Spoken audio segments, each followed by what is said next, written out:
बिस्मिल्लाहिर्रहमानिर्रहीम। जी बच्चों, अस्सलाम वालेकुम। आज की क्लास में हम मैथ 8th की एक्सरसाइज 2.1 को मुकम्मल तौर पे सॉल्व करेंगे। ठीक है, अब क्वेश्चन है identify each number pattern and complete the sequence. नीचे हमें कुछ नंबर सीक्वेंसेस दी गई हैं, तो हमने इन नंबर सीक्वेंसेस को कंप्लीट करना है या मुकम्मल करना है। ये जो खाली जगह हैं इनको हमने फिल करना है। ठीक हो गया। तो देखिए, क्वेश्चन सॉल्व करने से पहले हमें ये मालूम होना चाहिए कि सीक्वेंस या नंबर सीक्वेंस किसको बोलते हैं। जब भी आप कुछ नंबर्स को किसी खास तरतीब से या किसी खास पैटर्न के तहत लिखते हैं, ठीक है, तो वो जो नंबर्स का मजमुआ होता है उसको नंबर सीक्वेंस या सीक्वेंस बोलते हैं। ठीक है, जैसे कि आप ये क्वेश्चन नंबर 1 में हमें एक नंबर सीक्वेंस दी गई है। ठीक है, तो ये जो नंबर्स लिखे गए हैं ये किसी खास तरतीब या किसी खास पैटर्न पे लिखे गए हैं, यानी कि ऐसे ही रैंडमली या बस आंखें बंद करके ये नंबर नहीं लिखे गए, बल्कि ये किसी खास तरतीब से ये नंबर्स जो है इस सीक्वेंस में आ रहे हैं। ठीक है, अब ये जो नंबर्स आ रहे हैं इस सीक्वेंस में, इन नंबर्स के लिए लफ्ज यूज होता है टर्म, TERM, टर्म। ठीक है, अब इस सीक्वेंस में ये जो 28 है ये पहली टर्म है इस सीक्वेंस की, 24 जो है ये सेकंड टर्म है, इस तरह ये 24th टर्म है और ये 16 फिफ्थ टर्म है। ठीक है, और हमने इस सीक्वेंस की फिफ्थ और सिक्स, पांचवी और छठी टर्म जो है वो हमने मालूम करनी है। ठीक है, तो ये पांचवी और छठी टर्म मालूम करने के लिए हमने ये देखना है कि ये जो सीक्वेंस है ये किस तरतीब या किस पैटर्न पे बनाई गई है। अगर हमें वो पैटर्न या वो तरतीब मालूम हो जाती है जिस तरतीब पे ये सीक्वेंस लिखी गई है, तो फिर हम ये पांचवी और छठी टर्म भी उसी तरतीब को इस्तेमाल करते हुए लिख सकते हैं। ठीक है, और यही चीज हमसे क्वेश्चन में कहा गया है कि हमने पहले वो तरतीब या वो पैटर्न आइडेंटिफाई करनी है, यानी कि वो तरतीब हमने मालूम करनी है जिस तरतीब पे ये नंबर सीक्वेंस बनाई गई है, और उसके बाद हमने ये जो मिसिंग टर्म है उनको कंप्लीट करना है। ठीक हो गया। तो देखें, अब ये क्वेश्चन नंबर 1 है, इसमें हमें ये एक नंबर सीक्वेंस दी गई है, इसको हम कंप्लीट करेंगे। तो देखें, इसका सॉल्यूशन है, मैंने पहले ये जो नंबर सीक्वेंस है ये पूरी नंबर सीक्वेंस यहां पर लिख दी। ठीक है, अब अगर आप इस नंबर सीक्वेंस को गौर से देखें तो इसमें जो अगली टर्म है वो किस तरह हमारे पास आ रही है कि जो पिछली टर्म है उसमें से अगर आप 4 माइनस करें तो आपको अगली टर्म मिल रही है। ये देखें, 28 में से 4 माइनस करें तो 24 मिलता है, 24 में से 8 माइनस करेंगे तो आपको 20 मिलेगा, और 20 में से 4 माइनस करेंगे तो आपको 16 मिलेगा। तो इसका मतलब ये हो गया कि ये जो सीक्वेंस है ये किस तरतीब पे बनाई गई है या किस पैटर्न पे बनाई गई है कि पिछली टर्म में से 4 माइनस करें तो आपको अगली टर्म की वैल्यू मिल जाती है। ठीक हो गया। तो देखें, ये चीज अगर आपको मैं दिखाना चाहूं तो यहां पर मैंने ये चीज लिखी हुई है कि हम 28 में से 4 माइनस करेंगे तो 24 मिलेगा, 24 में से 4 माइनस करेंगे तो 20 मिलेगा, 20 में से 4 माइनस करेंगे तो 16 मिलेगा। तो अब 16 में से अगर हम 4 माइनस करेंगे तो हमें फिर इस सीक्वेंस की पांचवी या फिफ्थ टर्म मिल जाएगी। तो हम ये पांचवी टर्म मालूम करने के लिए क्या करेंगे, ये जो फोर्थ टर्म है उसमें से 4 को माइनस करेंगे। तो ये देखें, यहाँ पर मैंने माइनस किया हुआ है, ये मैंने लिखा है फिफ्थ टर्म। हम चूंकि फिफ्थ टर्म मालूम करने लगे तो हम 16 में से माइनस कर रहे हैं 4 को। 16 कौन सी टर्म है, फोर्थ टर्म है। फोर्थ टर्म में से हम 4 को माइनस करेंगे तो हमें वैल्यू मिलेगी 12। इसका मतलब है कि इस सीक्वेंस में ये जो पांचवी टर्म है या फिफ्थ टर्म है इसकी वैल्यू क्या होगी, इसकी वैल्यू हो जाएगी 12। ठीक है, तो ये हमारे पास फिफ्थ टर्म आ जाती है। अब इस सीक्वेंस की सिक्स्थ या छठी टर्म मालूम करनी है तो वो भी हम इसी तरतीब या पैटर्न से मालूम करेंगे। ये जो पिछली टर्म है यानी कि फिफ्थ टर्म, इसकी वैल्यू हमारे पास 12 है, तो हम इस 12 में से 4 को माइनस करेंगे तो हमें 6 टर्म मिल जाएगी। ठीक है, तो देखें ये मैंने सेम यहां पर किया है, मैंने लिखा है 6 टर्म। हम 6 टर्म मालूम करने लगे तो हम फिफ्थ टर्म में से 4 को माइनस करेंगे तो हमें वैल्यू मिल जाएगी 8, यानी कि जो 6 टर्म यहां पर आएगी उसकी वैल्यू क्या होगी, 8 हो जाएगी। ठीक है, तो इस तरह हमने ये जो हमें सीक्वेंस दी गई थी, पहले हमने इस सीक्वेंस की तरतीब या पैटर्न को मालूम किया कि किस तरतीब या किस पैटर्न से ये सीक्वेंस बनाई गई थी, फिर हमने उसी तरतीब को इस्तेमाल करते हुए इस सीक्वेंस की जो मिसिंग टर्म थी पांचवी और छठी, ये हमने मालूम कर ली। तो इस तरह ये हमारा क्वेश्चन नंबर 1 जो है वो कंप्लीट हो जाता है। जी बच्चों, अब क्वेश्चन नंबर 2 है, इसमें हमें ये सीक्वेंस दी गई है। ठीक है, तो हमने ये जो सीक्वेंस है पहले ये देखना है कि ये नंबर सीक्वेंस किस तरतीब या किस पैटर्न पे बनाई गई है, जिस तरह कि आपको मैंने पिछले क्वेश्चन में बताया। ठीक है, वो तरतीब या पैटर्न जब हमें मालूम हो जाएगी तो हम उसको यूज करते हुए फिर इस सीक्वेंस की ये जो 2 टर्म्स मिसिंग है ये हम फिल आउट कर लेंगे, इनको हम लिख लेंगे। अब ये कौन सी टर्म मिसिंग है, देखो देखें, अगर हम इस सीक्वेंस को देखें इसमें 1 2 3 4, ये इसकी 4 टर्म है, तो फिफ्थ और सिक्स, पांचवी और छठी टर्म मिसिंग है, सातवीं टर्म फिर हमें दे दी गई है। ठीक है, तो हम ये देखते हैं कि ये जो सीक्वेंस है ये किस पैटर्न या तरतीब से बनाई गई है। ठीक है, तो देखें इसका मैंने सोल्यूशन लिखा। पहले मैंने ये जो सीक्वेंस हमें दी गई थी ये मैंने यहां पर लिख दी है। अब अगर आप इस सीक्वेंस को गौर से देखें तो इसमें ये 2 किस तरह में मिला, हमने 1 में 1 को ऐड किया, 1 प्लस 1 किया तो 2 हमें मिला, और 2 प्लस 2 करेंगे तो 4 मिलेगा, और 4 प्लस 3 करेंगे तो 7 मिलेगा। इसका मतलब क्या हो गया कि इस सीक्वेंस में जो अगली टर्म है वो हमें किस तरह मिल रही है। देखें यही चीज मैंने यहां पर लिखी हुई है, मैं आपको इस तरह समझा देता हूं तो आपको ज्यादा बेहतर तरीके से समझ में आएगा। देखें यहां पर हमने 1 प्लस 1 किया तो 2 मिला। ठीक है, अब नेक्स्ट हमने इस 1 में 1 का इजाफा किया तो ये 2 हो गया। अब 2 प्लस 2 करें तो 4 हो जाता है। नेक्स्ट हमने इस नंबर में 1 का इजाफा किया तो ये 3 हो गया, तो 3 प्लस 4 करें तो 7 हो जाता है। यानी कि इस सीक्वेंस की अगली टर्म हम किस तरह मालूम कर रहे हैं कि हमने जो नंबर पिछली टर्म में ऐड किया उसमें 1 का इजाफा करते हैं और उस नंबर को हम उस पिछली टर्म में ऐड कर लेते हैं। ठीक है, तो इसी तरतीब को अगर हम फॉलो करें तो फिर इस सीक्वेंस की जो पांचवी या फिफ्थ टर्म है वो क्या होगी। हम इस 3 में 1 को ऐड करेंगे तो 4 हो जाएगा। अब ये 4 आप इस 7 में ऐड करेंगे तो आपको क्या वैल्यू मिलेगी, 11 मिलेगा। ठीक है, तो यही चीज मैंने यहां पर लिखी हुई है। देखें ये फिफ्थ टर्म किस तरह मालूम करेंगे कि हम इस 7 में 4 को ऐड करेंगे। 4 मैंने किस लिए ऐड कर रहा हूं कि इस 3 में मैं 1 का इजाफा करके इसको मैंने 4 कर दिया, और इस 4 को आप 7 में ऐड करें तो आपको जो फिफ्थ या पांचवी टर्म है उसकी वैल्यू मिल जाती है 11। तो इसका मतलब है कि यहां पर क्या वैल्यू आएगी, यहां पर वैल्यू आ जाएगी 11। ठीक हो गया। और नेक्स्ट इस सीक्वेंस की ये जो 6 टर्म है ये हमें किस तरह मिलेगी। देखें ये हमें मिलेगी, ये मैंने लिखा है 6 टर्म। अब ये हम ये जो पिछली टर्म है इसमें हम ऐड करेंगे 5 को, यानी कि ये जो पिछला हमारे पास नंबर 4 था इसमें हमने 1 का इजाफा करके 5 कर दिया, और इस 5 को हमने इस पिछली टर्म यानी कि 11 में ऐड कर दिया तो हमें वैल्यू मिलेगी 16। ठीक है, तो यहां पर हमारे पास वैल्यू आ जाएगी 16। तो इस तरह ये हमने इस सीक्वेंस को पहले आइडेंटिफाई किया, हमने देखा कि ये जो सीक्वेंस है ये किस तरतीब से बनी हुई है। कि इस सीक्वेंस की अगली टर्म हम किस तरह लिख रहे हैं कि पिछली टर्म में आप जो नंबर ऐड कर रहे हैं उस नंबर में एक नंबर का इजाफा करें, जो आपको नया नंबर मिलता है उस नंबर को आप पिछली टर्म में ऐड करेंगे तो आपको अगली वाली टर्म मिलेगी। तो इसी तरतीब को इस्तेमाल करते हुए मैंने ये पांचवी और छठी टर्म मालूम कर ली।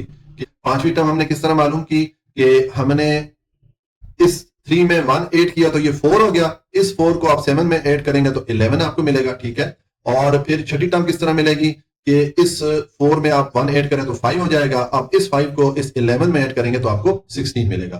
तो इस तरह ये जो हमारी सीक्वेंस है इसमें जो मिसिंग टर्म है वो हमने मालूम कर ली। तो ये हमारा क्वेश्चन नंबर 2 जो है वो कंप्लीट हो जाता है।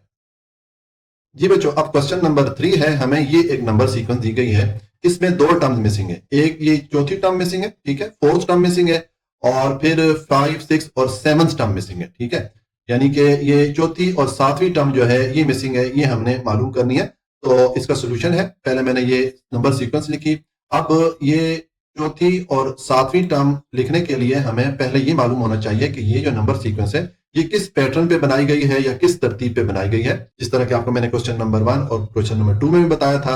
अब देखें, अगर आप इस नंबर सीक्वेंस को गौर से देखें तो इसमें 77 में अगर आप 11 माइनस करेंगे तो 66 मिलेगा, 66 में से अगर आप 11 को माइनस करेंगे तो 55 मिलेगा।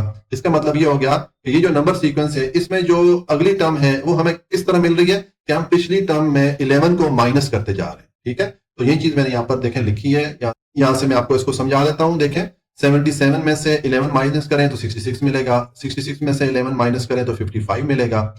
तो अब 55 में से अगर आप 11 माइनस करेंगे तो आपको फोर्थ टर्म मिल जाएगी। ठीक है, तो ये देखें यहां पर मैंने फोर्थ टर्म मालूम की है, ये मैंने लिखा फोर्थ टर्म। अब फोर्थ टर्म हमारे पास किस तरह आएगी, ये थर्ड टर्म में से आप 11 को माइनस करते हैं तो ये 55 माइनस 11 करेंगे तो ये 44 हो जाता है। यानी कि ये जो फोर्थ टर्म है यहाँ पर क्या वैल्यू हमारे पास आएगी, यहाँ पर हमारे पास वैल्यू आ जाएगी 44। ठीक है, उसके बाद देखें अब 44 में से अगर आप 11 को माइनस करेंगे तो 33 मिलता है, 33 में से आप 11 को माइनस करें तो 22 मिलता है। तो अब ये लास्ट वाली टर्म या जो सातवीं नंबर पे टर्म है, ठीक है, ये हम किस तरह मालूम करेंगे, हम ये जो छठी नंबर पे टर्म आ रही है 22 इसमें से 11 माइनस करेंगे तो यहाँ पर हमें ये जो 7th टर्म है या सातवीं टर्म है इस सीक्वेंस की उसकी वैल्यू मिल जाएगी। तो देखें यहाँ पर मैंने इसको सॉल्व किया हुआ है, ये मैंने लिखा है 7th टर्म। 7th टर्म हम किस तरह मालूम कर रहे हैं, हम 6th टर्म में से 11 को माइनस कर रहे हैं। ठीक है, जिस तरतीब या जिस पैटर्न पे ये सीक्वेंस बनाई गई थी उसी पैटर्न को फॉलो कर रहे हैं, तो 22 में से आप 11 को माइनस करेंगे तो आपको वैल्यू मिलेगी 11, यानी कि ये जो 7th टर्म है इसकी वैल्यू क्या आ जाएगी, हमारे पास 11 आ जाएगी। तो इस तरह हमने ये जो सीक्वेंस थी, इस सीक्वेंस का हमने पहले इसकी तरतीब मालूम की, इसका पैटर्न मालूम किया कि किस तरतीब या किस पैटर्न पे ये सीक्वेंस बनाई गई थी। वो तरतीब क्या थी कि हर जो अगली टर्म है वो हमें किस तरह मिल रही है कि हम पिछली टर्म में से 11 को माइनस कर रहे हैं। ये इसका पैटर्न था या इसकी तरतीब थी इस सीक्वेंस की। तो हमने इसी तरतीब को यूज करते हुए इस सीक्वेंस की 4 और 5th टर्म की वैल्यूज मालूम कर ली। ठीक है, तो इस तरह ये हमारा क्वेश्चन नंबर 3 जो है वो कंप्लीट हो जाता है। जी बच्चों, अब क्वेश्चन नंबर 4 है, हमें ये एक नंबर सीक्वेंस दी गई है, तो हमने इस नंबर सीक्वेंस का पैटर्न मालूम करना है या वो तरतीब मालूम करनी है जिस तरतीब पे ये सीक्वेंस बनाई गई है। फिर हम उस तरतीब को इस्तेमाल करते हुए इस सीक्वेंस की ये जो 3 मिसिंग टर्म है ये हमने लिख देनी है, ये हमने मालूम करनी है। ठीक है, तो देखें इसका सोल्यूशन है। पहले मैंने ये सीक्वेंस लिखी, अब इस सीक्वेंस को देखें तो इसमें 4th टर्म और 6th टर्म और 7th टर्म, ये 3 टर्म मिसिंग है, ये हमने लिखनी है। तो उसके लिए पहले हम इस सीक्वेंस का जो पैटर्न है या जिस तरतीब पे ये सीक्वेंस बनाई गई है पहले हम वो मालूम करते हैं। जब हमें वो मालूम हो जाएगा तो फिर हम ये मिसिंग टर्म आसानी से लिख सकते हैं।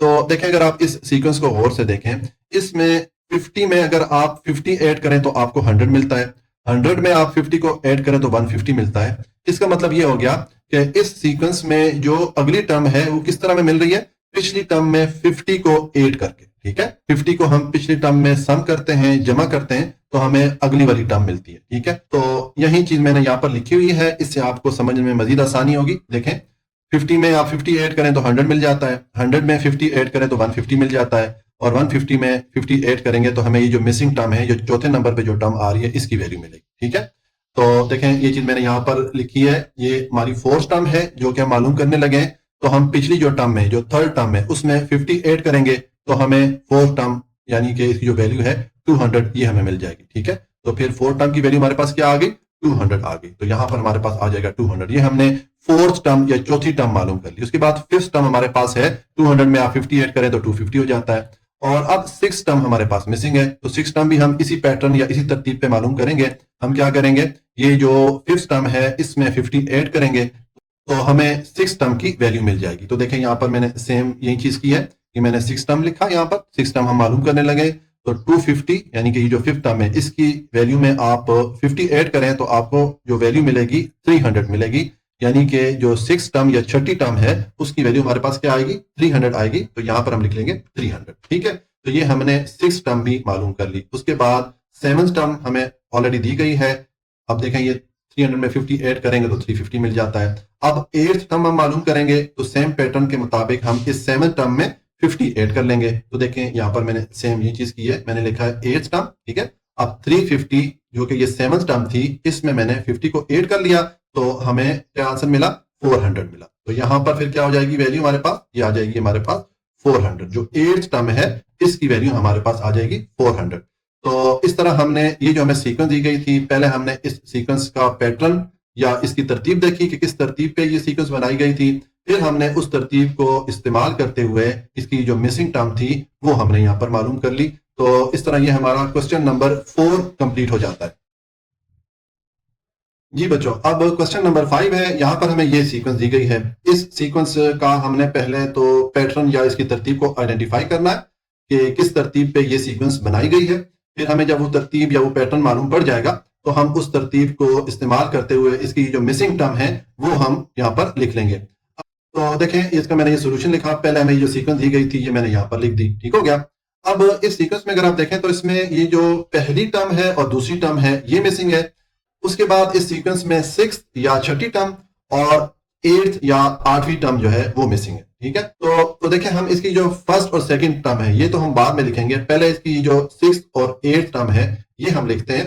तो अगर आप इस सीक्वेंस को देखें, यहां से अगर आप इस नंबर को देखें, ये 243 पे अगर आप 3 डिवाइड करेंगे तो आपको आंसर मिलेगा 81। ठीक है, और 81 पे अगर आप 3 को डिवाइड करेंगे तो आपको आंसर मिलेगा 27। इसका मतलब ये हो गया कि ये जो सीक्वेंस है ये किस तरतीब या किस पैटर्न पे बनाई गई है कि इसमें पिछली टर्म पे 3 को डिवाइड करें तो आपको अगली टर्म की जो वैल्यू है वो मिलती है। ठीक है, देखें ये चीज मैंने यहाँ पर लिखी भी है। मैं आपको यहां से समझा देता हूं, आपको ज्यादा बेहतर तरीके से समझ में आएगी।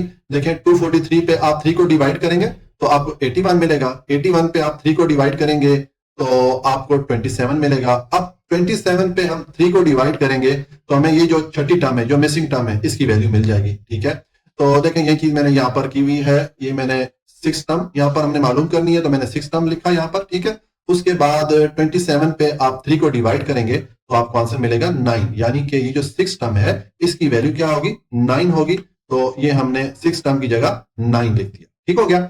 और उसके बाद 7th टर्म हमारे पास ऑलरेडी है, क्योंकि 9 पे देखें आप 3 को डिवाइड करेंगे तो 3 मिलेगा।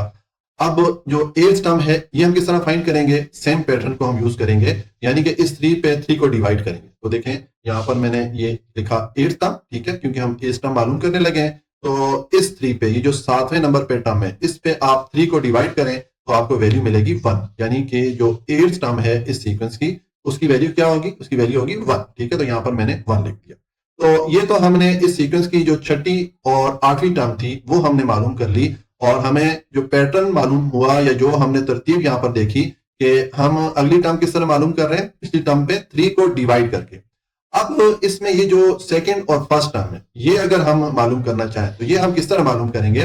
देखें, चूंकि अब हम इस सीक्वेंस में पीछे जा रहे हैं तो अगली टर्म तो हम यहाँ पर मालूम कर रहे थे कि पिछली टर्म पे 3 को डिवाइड करके, लेकिन चूंकि अब हमारी डायरेक्शन अपोजिट साइड पे हो गई है, उलट साइड पे हो गई है। ठीक है, तो यहां पर फिर पैटर्न क्या इस्तेमाल होगा कि हम ये जो पिछली टर्म है इसके साथ 3 को मल्टीप्लाई करेंगे, क्योंकि डिवीजन का अपोजिट मल्टीप्लीकेशन होता है। ठीक है, तो हम इस ये जो टर्म है इस टर्म के साथ 3 को मल्टीप्लाई करेंगे तो हमसे इससे पिछली वाली टर्म मिलेगी। ठीक है, तो देखिए यही चीज मैंने यहाँ पर की हुई है, मैं आपको यहाँ पर दिखा देता हूं, इससे आपको ज्यादा बेहतर समझ में आएगा। ये देखिए, ये सेकंड टर्म हम यहाँ पर मालूम करने लगे हैं, तो मैंने लिखा है सेकंड टर्म, और अब ये 243 को मैं मल्टीप्लाई कर रहा हूं 3 से, क्योंकि हम पीछे आ रहे हैं। अगर आगे जाते तो फिर वो डिवाइड करते हैं, लेकिन चूंकि हम पीछे आ रहे हैं इसलिए 3 से मैं इसको मल्टीप्लाई कर रहा हूं। तो 243 को अगर आप 3 से मल्टीप्लाई करेंगे तो देखें ये आप 243 इंटू 3 करेंगे तो आपको ये वैल्यू मिलेगी 729। तो यहां पर मैंने लिख दिया 729, यानी कि ये जो सेकंड टर्म है इसकी वैल्यू क्या हो गई, 729 हो गई। तो यहां पर हम इस सेकंड टर्म की जगह 729 जो है वो पुट कर लेंगे। ठीक हो गया, तो ये हमने सेकंड टर्म मालूम कर ली। अब हम फर्स्ट टर्म मालूम करेंगे तो सेम यही वाला फॉर्मूला यूज करेंगे, क्योंकि हम बैकवर्ड या पीछे जा रहे हैं। ठीक है, तो इसमें भी हम ये करेंगे कि जो सेकंड टर्म हमारे पास आई है इसकी वैल्यू 729, इसके साथ हम मल्टीप्लाई कर लेंगे 3 को। तो देखें ये फर्स्ट टर्म हम मालूम करने लगे, तो मैंने 729 इंटू 3 कर लिया। तो आप अब 729 को 3 से मल्टीप्लाई करेंगे तो आपको 2187 ये वैल्यू मिलेगी। ठीक हो गया।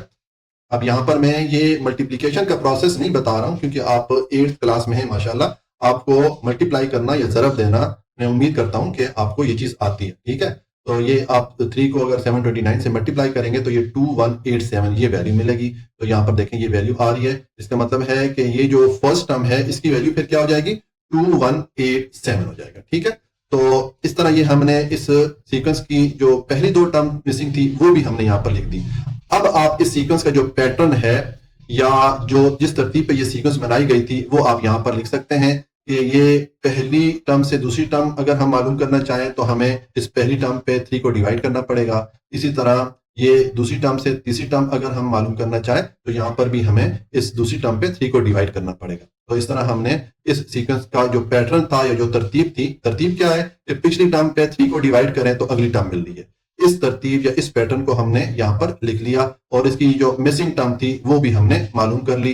तो ये हमारा जो है ये रफ वर्क है, मैंने आपको समझाने के लिए यहाँ पर लिखा हुआ है। ठीक है, इस तरह ये हमारा जो क्वेश्चन नंबर 5 है ये कंप्लीट हो जाता है। जी बच्चों, अब क्वेश्चन नंबर 6 है, हमें ये नंबर सीक्वेंस दी गई है, तो हमने इस नंबर सीक्वेंस का जो पैटर्न है या जिस तरतीब पे ये नंबर सीक्वेंस बनाई गई है वो चीज हमने आइडेंटिफाई करनी है, यानी कि वो तरतीब हमने मालूम करनी है, और फिर हमने इन टर्म्स को फिर उस तरतीब या उस पैटर्न को यूज करते हुए लिखना है। ठीक हो गया, तो देखें इसका सोल्यूशन है। पहले मैंने ये सीक्वेंस लिख दी, ये हमें जो नंबर सीक्वेंस दी गई थी ये मैंने लिख दी। अब इसमें ये जो फर्स्ट और सेकंड टर्म है ये तो हम लिखते हैं, पहले ये जो इसकी 6 टर्म मिसिंग है ये हम मालूम करते हैं। तो अगर आप इस सीक्वेंस की वैल्यूज पे ये जो टर्म्स हैं इन पे अगर आप गौर करें, 11 में अगर आप 6 ऐड करें तो आपको 17 मिलता है, 17 में अगर आप 7 को ऐड करें तो 24 मिलता है। ठीक है, तो देखें ये चीज मैंने यहाँ पर लिखी हुई है, मैं आपको यहाँ से समझा देता हूँ, थोड़ा ज्यादा क्लियरली आपको समझ में आएगा।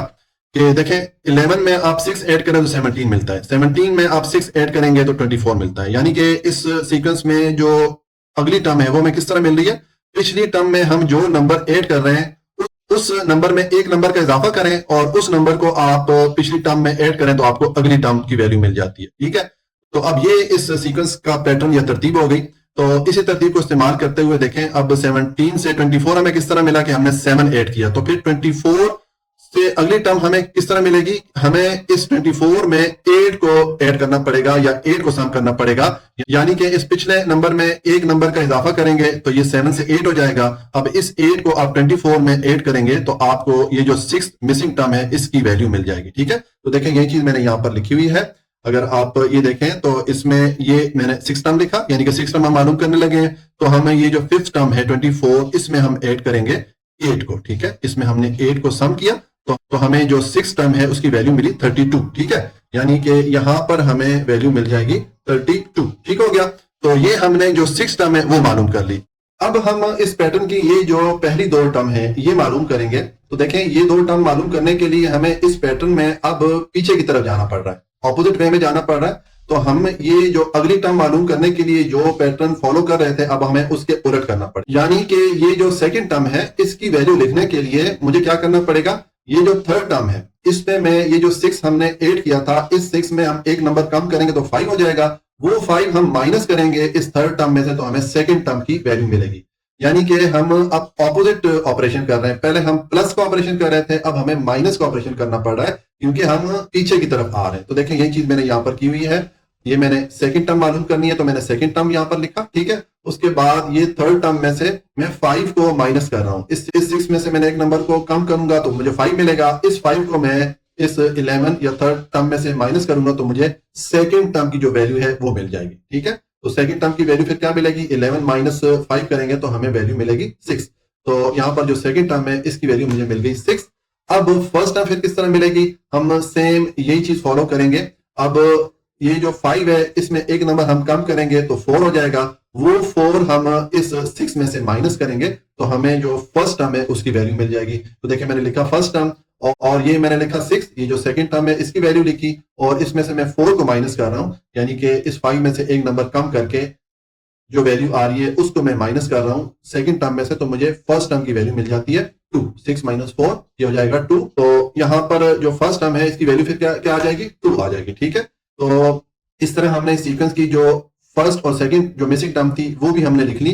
तो अब हम इस सीक्वेंस का ये जो पैटर्न है ये हम यहां पर लिख सकते हैं कि आप 2 में 4 को ऐड करें तो आपको 6 मिलेगा और 6 में आप 5 को ऐड करेंगे तो आपको 11 मिलेगा। क्योंकि इस सीक्वेंस का जो पैटर्न है वो किस तरह है कि पिछली टर्म में हम जो नंबर ऐड करते हैं अगली टर्म के लिए हमें उस नंबर में एक नंबर का इजाफा करना पड़ता है। ठीक है, तो इस तरह हर अगली टर्म लेने के लिए हमें यहाँ पर एक एक नंबर का इजाफा करके पिछली टर्म में ऐड करना पड़ रहा है तो हमें अगली टर्म की वैल्यू मिल रही है। तो इस तरह हमें ये जो सीक्वेंस दी गई थी इस सीक्वेंस का पहले हमने पैटर्न मालूम किया या तरतीब मालूम की कि किस तरतीब पे ये सीक्वेंस बनाई गई है। उसके बाद हमने इसकी जो मिसिंग टर्म थी वो हमने लिख दी। तो इस तरह ये क्वेश्चन नंबर 6 भी हमारा कंप्लीट हो जाता है और साथ ही एक्सरसाइज 2.1 भी कंप्लीट हो जाती है। जी बच्चों, तो आज के लिए इतना ही। अगर कोई पॉइंट समझ में नहीं आया हो तो आप कमेंट में पूछ सकते हैं। अगर हो सके तो वीडियो को लाइक, सब्सक्राइब और शेयर भी कर लें। हमेशा खुश रहें, मुस्कुराते रहें। अल्लाह की अमान में।